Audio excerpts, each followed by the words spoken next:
ओम शांति।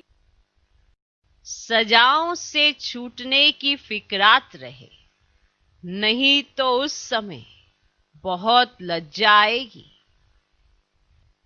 तुम्हें किस बात की परवाह होनी चाहिए और किस बात की परवाह तुम्हें नहीं है, और किस बात में तुम बेफिक्र बादशाह हो।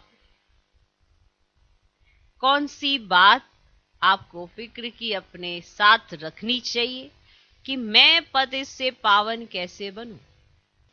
देखो कितने श्रेष्ठ कैरेक्टर हमारे रहे, और आज कैरेक्टर देखो।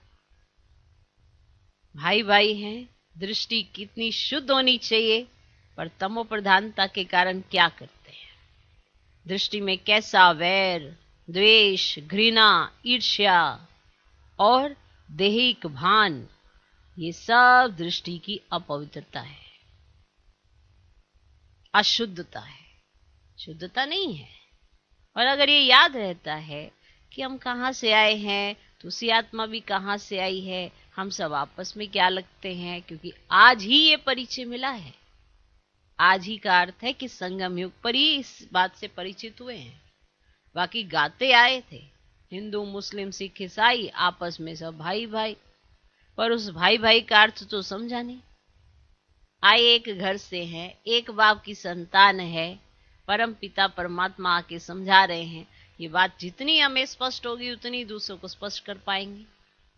तो भाई भाई की दृष्टि पवित्रता की निशानी है। और अगर दैहिक भान रहता है, ये कैसा वो कैसा, ईर्ष्या रहती है, द्वेष रहता है, घृणा रहती है, ये भी सब दैहिक भान है। देह में देखने के कारण ऐसी अवस्था होती है, तो करैक्टर तो बिगड़ जाते हैं। ये सारे लक्षण करैक्टर बिगाड़ने के हैं। अगर देही अभिमानी अवस्था रहती है तो करैक्टर सुधर जाते हैं।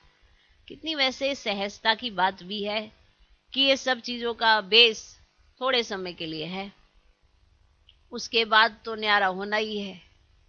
बुद्धि में ये बात स्पष्ट हो जाएगी तो ना किसी में उलझेंगे, ना कहीं देखेंगे, दृष्टि भी एक ही तरफ जाएगी, वरना दैहिक में ही फंसी रहती है। देह और देहधारी, उन्हीं की बातें चिंतन में आती रहती है, बाप याद ही नहीं रहता, जिसके कारण बाप के सामने होते हुए भी वो अनुभूति नहीं होती है। तो ये लक्षण है सजाओं का।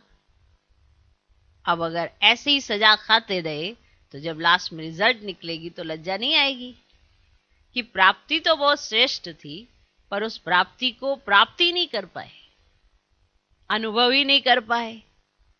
सजाओं की अनुभूति होती रही, संगम ही पूरा सजाओं में बिता दिया और लास्ट में भी सजा ही पा रहे हैं, खुशी रही ही नहीं। क्योंकि खुशी नहीं रहती है तो सजा है, अगर खुशी रहती है तो सजाएं नहीं है, वो दुआएं हैं, जिसके कारण खुशी निरंतर रहती है। और अगर खुशी नहीं रहती है तो ये सजाएं हैं।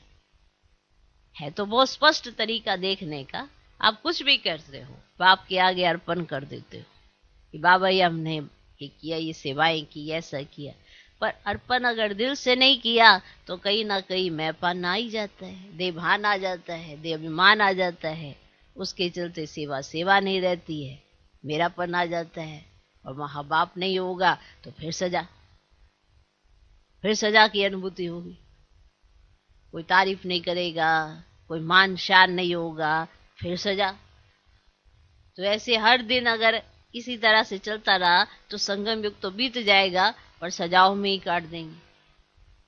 अगर दृष्टि वृत्ति शुद्ध नहीं बनाई, क्योंकि अगर दृष्टि शुद्ध नहीं, वृत्ति शुद्ध नहीं, तो सब कुछ सजाओं में ही चला जाएगा। तो भाई भाई की दृष्टि पक्की होनी चाहिए, किस बात की फिक्रात होनी चाहिए। अब फिक्र इस बात की होनी चाहिए कि पतितपना तो मुझ आत्मा में आया है, कोई क्या करता है क्या नहीं करता वो उसका पतितपना है। अपना पतितपना क्या है, अपने को अनुभूति नहीं हो रही है, तो ये भी तो पतितपने की निशानी है।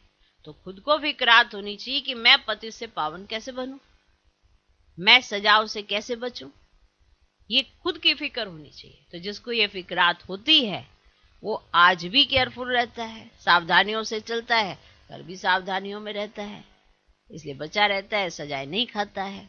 उसको फिक्र होती है कि मुझे पतित पाने वाला ना तो कोई संकल्प करना है, ना ही ऐसा कोई कर्म करना है, ना ही ऐसे बोल से कोई वायुमंडल बनाना है। तो जो ये फिक्र रखता है वो ही सदा बेफिक्र रहता है। बाकी हमें ज्ञान तो सबको सुनाना है, कौन सुनता कौन नहीं सुनता ये उनके अपनी तकदीर, ये भी उनका अपना नसीब। पर हमें बेफिक्र बादशाह बन, क्या फिक्र रखनी है और क्या फिक्र नहीं रखनी है, अपना कर्म श्रेष्ठ करना है।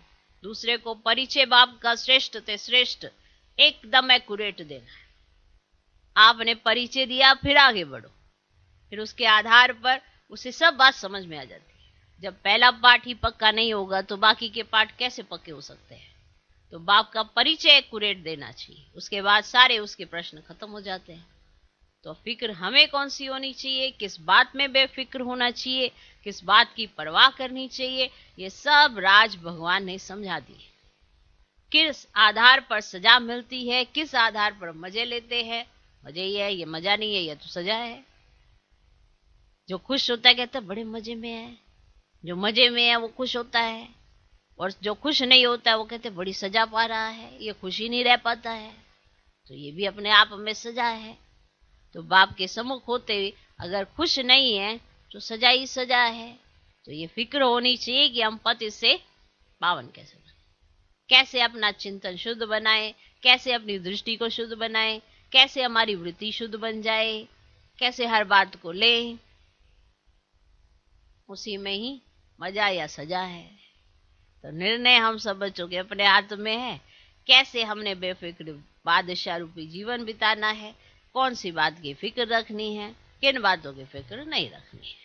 ओके, अच्छा, ओम शांति।